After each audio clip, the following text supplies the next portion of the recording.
Salut à tous et bienvenue sur cette nouvelle vidéo lore, comme tous les jeudis à 18 h sur Iggy TV. Donc si ça vous plaît, n'hésitez pas à vous abonner, à liker, etc. comme d'habitude. Donc, vous l'avez vu parce que vous êtes malin, vous avez vu la miniature. Cette vidéo, elle va être consacrée à... Voilà, je crois que j'ai la bonne prononciation, mais pour des facilités, vous l'aurez compris, que pour garder un petit peu ma voix tout au long de la vidéo, je vais prononcer en gros. Alors si vous appréciez mon travail au niveau des vidéos lore, eh bien je vous rappelle que si vous êtes sur Tipeee, eh bien vous pouvez avoir ces vidéos en avance et sans pub et aussi au format MP3 pour l'écouter en mode podcast. Alors je me suis pas mal posé la question de savoir comment j'allais traiter les choses, étant donné que j'ai envie de vous parler des nouveautés qu'il y a dans Ark of Omen, mais je me suis dit aussi, comme c'est principalement centré sur Angron, peut-être que tout le monde ne connaît pas bien le personnage, et c'est pour ça que je me suis dit, étant donné qu'il y a en même temps le codex World Eater avec plus la base, la présentation du personnage, je vais vous faire un mix des deux et une vidéo de présentation du personnage, à l'image de ce que j'avais fait sur Ark of Omen, le premier sur Abaddon, où je vous présentais Vashtor, le nouveau personnage. Là aussi, Angron, peut-être que vous n'avez pas l'habitude, vous connaissez pas forcément bien.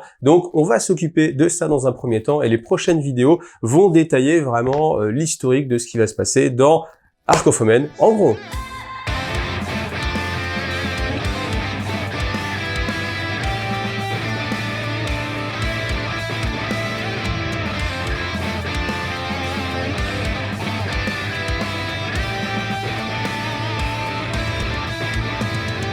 Alors en gros, c'est bien sûr un Primarch qui a été créé par l'Empereur. Comme tous ses frères, il a été dispersé à travers la galaxie. Et puis, comme tous ses frères, son histoire, va être assujettie à ce qu'il a vécu quand il était jeune. Alors lui, il n'a pas vraiment eu trop de chance. Quand il a été jeune, il est arrivé sur la planète Nuceria, qui est une planète qui était complètement envahie par la pauvreté et les combats en arène. Donc lui a été récupéré dans le sable par un des marchands, qui l'a vendu en fait dans une arène, et puis au fur et à mesure, ces combats, au fur et à mesure des combats, on a reconnu en fait toute la puissance martiale qu'il pouvait y avoir sur Angron. C'était au final le meilleur combattant, c'est normal, c'est un Primarch, et il a su comme ça trouver sa place au sein de Nuceria. Malgré tout, il était toujours en fait l'esclave des hauts seigneurs qui étaient sur la planète Nuceria et qui s'amusaient tout simplement à voir les jeux avec ses adversaires, voilà, qui se font trucider. On est vraiment, si vous avez vu Spartacus, les séries Spartacus, honnêtement moi ça fait vraiment penser à ça.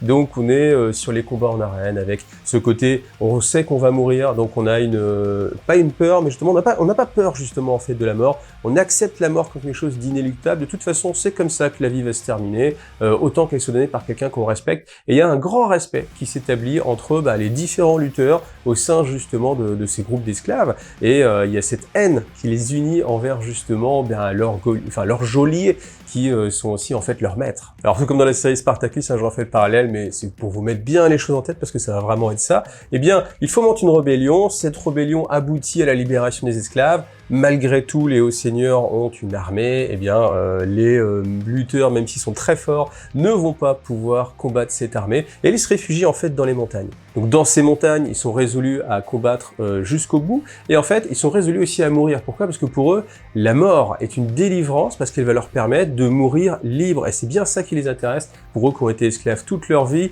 ils peuvent se dire, au moins je choisis le moment de ma mort, et je me bats pour ma liberté, et ça c'est une valeur qui est primordiale pour Angron, et qu'il sera tout au long de sa vie. Et c'est au moment justement où les armées sont prêtes à achever les rebelles que l'empereur, dans sa grande magnificitude, essence, gentillesse et quoiquesse, bêtise je dirais même, décide de téléporter Angron à bord de son croiseur pour justement qu'il ne meure pas avec ses frères. Alors quand je dis ses frères dans l'arène, bien sûr, pas les autres Primarques, mais ce moment-là, c'est une fracture dans son esprit et ça va le rendre fou en fait, étant donné que pour lui, c'était enfin la délivrance après tous ces combats, il pouvait être avec ses frères d'armes, mourir en combattant, et en fait, l'empereur vient simplement le téléporter, il voit tous ses frères se faire massacrer, et il y a de la rage en lui, une rage immense qui est canalisé à ce moment-là contre l'empereur, parce que l'empereur lui a volé en fait cette liberté, et il lui apprend bien sûr que c'est son fils prodige qui va lui donner en fait une grande force, etc. Mais lui, il en a rien à faire, c'est pas ça son but. Lui, son but c'était vraiment de se libérer et d'être enfin libre. La liberté, c'est vraiment la valeur la plus importante aux yeux d'Angron. Et ça, bien sûr, c'est un élément fondamental dans la psyché d'Angron qui va nourrir une haine farouche pour l'empereur tout au long de la Grande Croisade. Donc, contrairement aux autres primarques, il va même pas suivre d'enseignement, il va directement être attaché à la Légion qui sont les Warhounds, qui sont la légion qui est prévue pour justement lui obéir en fonction de son patrimoine génétique. Et alors que justement ses fils, les légionnaires, l'attendent comme le Messie, eh bien en fait lui ne les tolère pas, tout simplement parce que ce ne sont pas des combattants d'arène, ils n'ont pas vécu ce que lui a combattu et il ne les reconnaît pas, donc il n'a pas envie d'être le seigneur à leur tête, et tout simplement, dès que quelqu'un vient lui parler, il l'achève, il le tue directement. Et il n'y a qu'une seule personne qui va réussir à établir le contact, c'est Karn. Et oui, Karn, qu'on connaîtra plus tard sous le nom de Karn le Félon. Eh bien, Karn, qui est un des capitaines, lui réussit en fait à calmer en fait la fureur d'Angron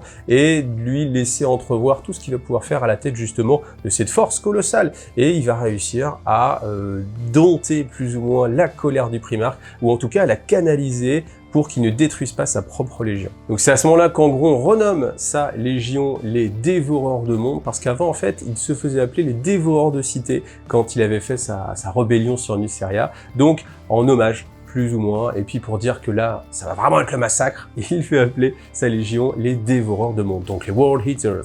Alors une des choses les plus importantes qu'il y a à savoir sur Angron, c'est qu'il a en lui ce qu'on appelle les clous du boucher. Les clous du boucher, c'est tout simplement une machinerie en fait qui est reliée à son tronc cérébral et qui lui provoque une douleur toutes les 3 secondes, un pic de douleur, bam, bam, bam. Et en fait, ça le rend fou. Et c'est fait, en fait, pour exacerber sa violence, parce qu'il y a que, à un moment donné, où il va déchaîner, en fait, toute sa rage, toute sa haine, toute sa violence, que ça va, en fait, le calmer. Donc déjà qu'on avait affaire à quelqu'un qui avait un tempérament assez belliqueux, et bien là, en fait, avec les clous du boucher, c'est encore pire. Ça a atteint vraiment des extrêmes. Surtout que c'est un primarque en plus, donc vous pouvez imaginer la puissance en fait de ses sentiments qui sont décuplés au-delà de toute imagination. Et ce qu'il va décider, c'est tout simplement implanter les clous du boucher sur tous les légionnaires. Alors tous ces fils, évidemment, eux, leur but, c'est de ressembler le plus possible à leur père génétique, donc à Angron, donc ils sont plus que contents de se rapprocher en fait de lui, parce que Angron incarne toutes les valeurs qu'ils défendent en fait, donc toutes les valeurs auxquelles ils donnent de l'importance, la rage, la haine, la violence, la force, voilà, donc c'est bien sûr à cause de leur patrimoine génétique, mais bien avant que justement Angron retrouve sa légion, déjà la 12e légion, eh bien c'était la plus violente, hein, ça c'est assez cohérent, étant donné que c'était le patrimoine génétique de Angron. Donc, eh bien, ils sont contents de se faire implanter les clous du boucher. Même ce qui se passe, c'est que Angron demande à ce qu'ils soient modifiés pour être encore plus puissants et puis pour les rendre encore plus fous, ce qui va donner vraiment une soif de sang colossale sur toute la force des World Eaters. Et là, bien sûr, l'empereur, quand il apprend ça, ça ne lui plaît pas, parce qu'en fait, lui, ça ne correspond pas du tout à la vision qu'il a de l'humanité. En fait, le grand œuvre de l'empereur, c'est justement de libérer l'humanité et de l'emmener vers un nouvel âge d'or. Et cette violence, cet asservissement qu'il y a en fait sur les World Eaters, ça ne correspond pas du tout à l'image que lui se fait des armées de l'Imperium.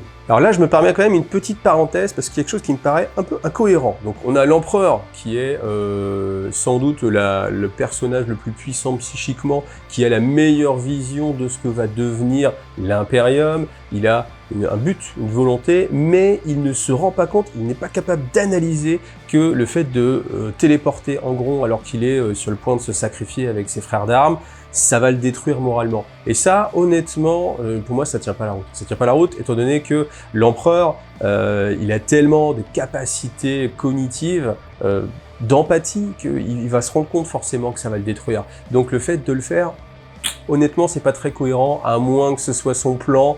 Mais bon, là, on part dans des théories que moi-même, je ne suivrai pas. Mais ça, c'est vrai que ce petit passage-là, je trouve qu'il aurait dû être traité un petit peu différemment. Peut-être qu'il aurait essayé de les sauver, mais que peut-être sur le pont du croiseur, il se serait pas tué, etc. Vous voyez, quelque chose d'un peu plus cohérent où l'empereur, on aurait senti qu'il avait cette volonté, malgré tout, de pas détruire en fait la psyché d'Angron. Et là, clairement, c'est l'événement qui va le traumatiser le plus. Donc je vous l'ai dit, ça plaît pas à l'empereur, donc l'empereur va envoyer Horus pour aller chercher Angron et le ramener en fait pour être jugé. Bien sûr, à ce moment-là, Horus est déjà passé du côté chaotique et forcément il va trouver un allié de poids et colossal avec justement la personne d'Angron. Alors Angron, bien sûr, après on va le retrouver sur le siège du palais impérial. Toute cette partie-là, je vais pas vous la décrire en détail, étant donné que je n'ai pas lu ces parties qui sont dans les récits d'Horus, donc je préfère être très vague. Simplement, c'est à ce moment-là où, alors que Angron est en train de se battre avec Lorgar, un des autres primarques, qu'il en fait atteint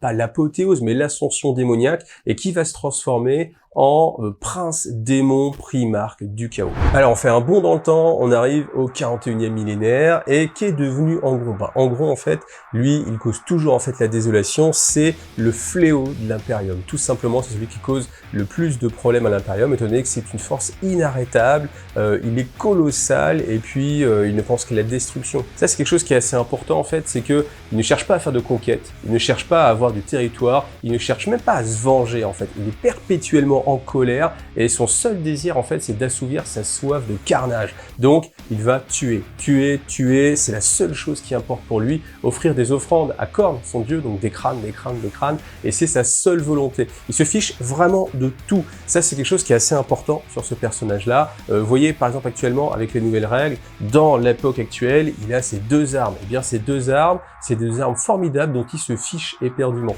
Ça c'est quelque chose qui est assez intéressant sur le personnage, que ce soit son vaisseau spatial, le Conqueror, qui est un magnifique vaisseau de ligne, le vaisseau capital de la flotte des War-Eaters, s'en fiche complètement, peu importe pour lui. Ce ne sont que des outils, et même ces outils en fait, peu importe.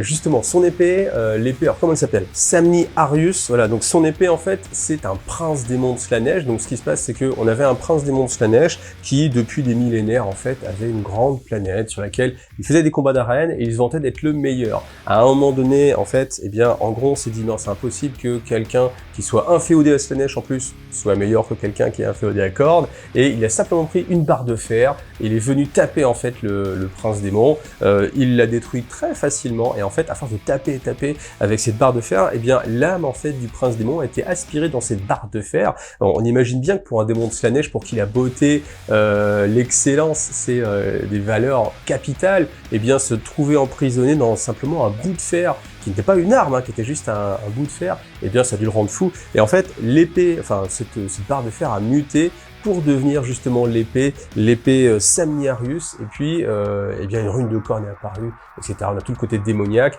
mais c'est assez sympathique justement que cette arme soit eh bien la volonté de Khorne qui surpasse celle de Slaanesh. Alors sa deuxième arme, c'est Brise Échine, donc c'est une hache tronçonneuse qui est sans doute la plus belle arme jamais forgée. Donc il y a tout un monde forge qui a passé des dizaines d'années à forger en fait cette arme-là, et bah voilà, elle a la meilleure manufacture qu'on puisse imaginer. Et en fait, quand elle a été offerte, en gros, il rentre dans une rage folle parce qu'il s'est dit, ça fait des années que vous passez à forger une arme, ce n'est qu'une arme, alors que toutes ces années, vous auriez dû consacrer votre énergie à faire la destruction, à détruire, et c'est un gâchis incroyable. Donc du coup, il accepte l'arme et il fracasse en fait tous les adeptes qui étaient venus lui offrir justement cette arme-là. Et lui, bah simplement, il va combattre et il continue. Et je pense qu'un jour, évidemment, il changera d'arme, étant donné que on lui dit qu'aucune arme ne peut supporter en fait la fureur de Angron. Et c'est vrai que dans tous les descriptifs de bataille, que vous ayez n'importe quoi, en fait, pour lui, tout est facile.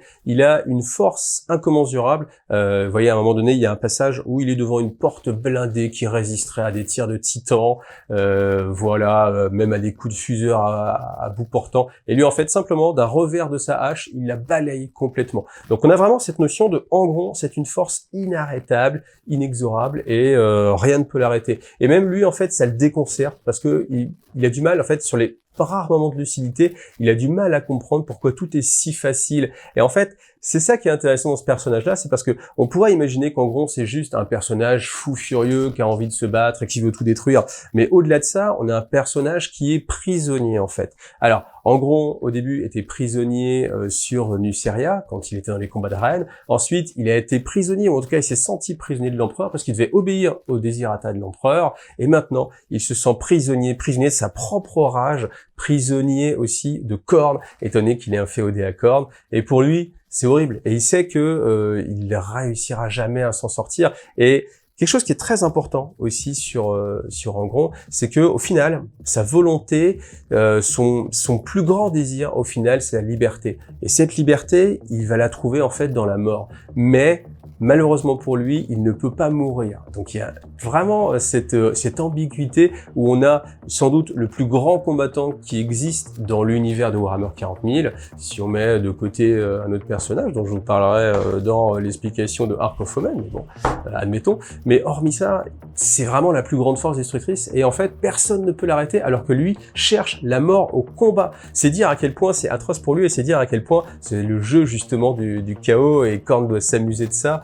et lui-même, ça l'emplit d'une rage folle, et c'est ce qui l'empêche aussi de mourir, parce qu'en fait, à chaque fois qu'il se fait détruire, alors que ce soit physiquement, par exemple, il y a un moment donné, on le voit, il se prend un tir de lance navale, donc il est décomposé atomiquement, mais sa volonté survit, et il réussit à régénérer en fait son corps. Et ça, on va le voir tout le temps, tout au long des différents combats de Ark of Omen, donc enfin, je vous en reparlerai plus tard, mais il y a vraiment cette notion qu'il est indestructible. Et si jamais on réussit à le bannir, donc là on imagine par exemple des Grey Knights qui pourraient justement intervenir pour essayer de le bannir dans le Warp, eh bien normalement un démon met des milliers d'années à revenir, alors que lui va mettre 8 semaines, 8 jours, 8 heures, 8 minutes, on imagine 8 secondes, 8 millièmes, etc., à revenir. Alors quand vous réfléchissez un petit peu, vous faites en 8 jours, ça fait donc 1 semaine et 1 jour, donc au final, les 8 semaines, 8 jours, ça se transforme en 9 semaines, 1 jour, donc ça fait 9, 1, 8, 8, 8, 8, un petit accro, mais bon, allez, on va le pardonner, l'intention en tout cas était là, mais ce qui est certain, c'est que c'est les deux particularités, c'est que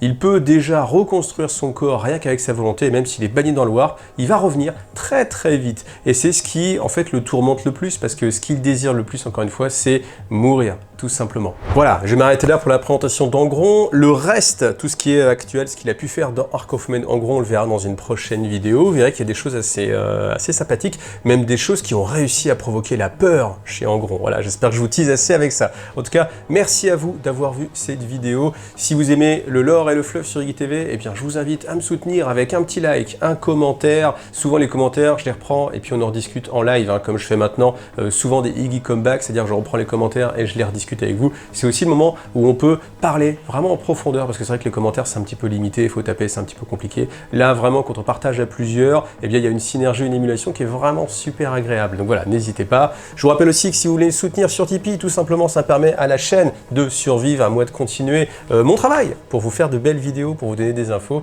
et puis on continue comme ça. Voilà, merci à vous tous, en tout cas à bientôt, salut à tous.